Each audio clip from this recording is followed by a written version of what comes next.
Beast of Reincarnation was fun. Let me make it very clear that fun does not have to mean it was good, but I did really have a lot of fun with it.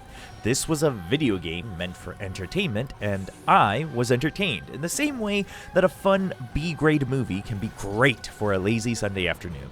And all this is a result of how the sum is actually lesser than the parts. Beast of Reincarnation is an action-adventure game developed by Game Freak, the studio behind the mainline Pokemon games. It's their first venture into AAA 3D graphics, and one of this genre as well. The core gameplay loop is go fight a bunch of enemies, upgrade your skills and passives, fight a huge boss, rinse, and repeat. This loop starts relatively simple, but honestly, I liked what it offered throughout my 30-hour journey. Though you do have a fixed equipment loadout, there was a steady enough stream of weapons and ammo types provided that made the choice and progression meaningful. The skill tree also offers just enough choice without overwhelming the player, and there are meaningful upgrades sprinkled throughout, like this chain execution passive that makes character progression enjoyable. The action is relatively snappy and fun, but there is a big caveat. A lot of the buzz around this game was comparing it to a Souls-like, and I think the faster you ditch that idea, the better. The combat is much more akin to something like Final Fantasy VII Remake or Devil May Cry or Zenless Zone Zero, just with very distinct parry sequences. I wouldn't go as far to say it's a hack and slash, but it's very much an action game rather than a Souls-like game. I was initially under the impression that it was closer to a Souls-like as well, but I realized that it was making the way I approached this a lot slower and therefore frustrating. The developers made a distinct choice to let you cancel any attack with a parry if timed correctly, and that was all the proof I needed that it was meant to be more of a pure action game. Once that clicked, the combat became an absolute joy for the most part, slashing and clanging through a bunch of robot enemies. The other big part of the combat is Ku, your wolf companion. This truly takes inspiration from the hybrid combat style of Final Fantasy VII Remake, where Ku will have a bunch of skills with different attributes, and when opening his menu, you slow down time.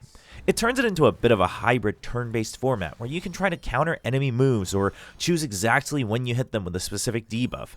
Eventually, you get a bunch of mods for Ku as well, and while you can get through the beginning of the game no problem without caring about what skills are allotted, the customization becomes quite key in finding your own pace of battle. It really came together for me at the end, where I felt like I had a nice rhythm going between my own slashes and Ku's skills. So there, the core gameplay loop for me was quite fun. What of the rest of it? Well, where do we begin? The lore has an intriguing enough foundation, though I can't comment on it too much without spoiling. The story has an okay twist or two, and they try to punch you in the feels a couple times as well, though you could argue those were some cheap punches. The problem is the delivery of all this is really bad. It feels as if whoever was in charge of the cutscenes for this game were still stuck in the early 2000s with their only source of inspiration being anime and visual novels. For one, the facial animations are rigid with no facial muscular movement and therefore completely devoid of emotion. I try to give them some slack since the main character indeed is supposed to be devoid of emotion, but when the entire cast has the same problem, the buck stops there.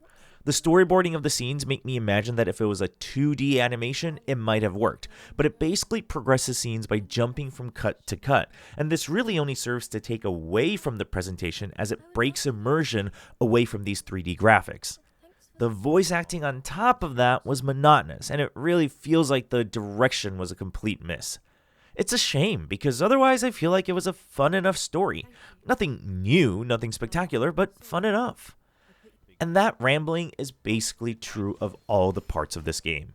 Even the combat, while I mentioned it was fun, is missing so much impact. The parries are okay, but I wish they were just a bit more crisp, and I wish there was just a bit more snap to each slash, a bit of a stop frame on my heavy attacks. The traversal and exploration is fun with the main character Emma being able to grow and command branches, but then you hit these invisible walls in the great year 2026, and you're just left wondering why it had to be that way. The soundtrack starts off so strong, and it gave me strong Nier Automata vibes in the overworld. But then I realized I've been listening to the same song for the past 8 hours. They do a decent job in hitting all the typical biome varieties, and I enjoyed the world for what it was, but then you can't really enjoy it because the optimization is barely chugging along. And the final boss, I won't spoil it, but man, the build-up is pretty decent, and then, let's just say they give you severe whiplash about what you're watching, and suddenly you're just taken out of the immersion. It's all very similar problems in literally every aspect. And the optimization. Let's return to that. It's pretty bad.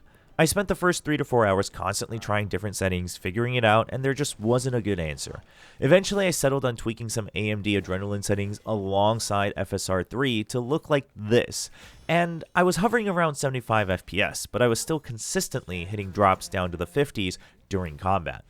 Regardless of whether the game is fun or you're interested, this alone merits waiting for at least a big patch if not a sale. Though it is on Game Pass, so if you're already subscribed, I guess it can't hurt to check it out. So all in all, the important question is, does it work? Do the devs succeed in making me see what they saw in their own development? The answer is yes and no. They succeed enough in making me see what type of game they wanted to make. They do well enough in making the gameplay fun so that I'm enjoying it for 30 hours despite the shortcomings. But the whole thing is lathered with a paint of mediocrity that really works against itself, making it difficult for players to appreciate the very small hidden gem buried deep inside. On that note, I'm not sure if it's a boon or bane that the developer is Game Freak. The benefit is that it's their first ever venture in this area, and if they truly learn from this, they can make a great game in the future.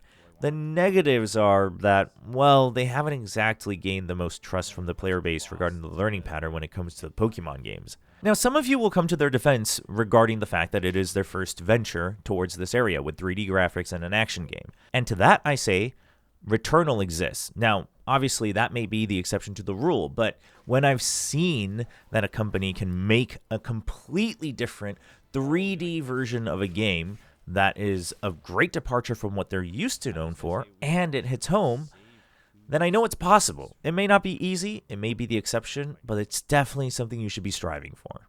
Lastly, there is a New Game Plus, and it seems to infinitely stack difficulties every time, so there's at least a decent chunk of replayability for anyone wondering. With that, here are the final grades for Beast of Reincarnation, and I'll see you all for the next one.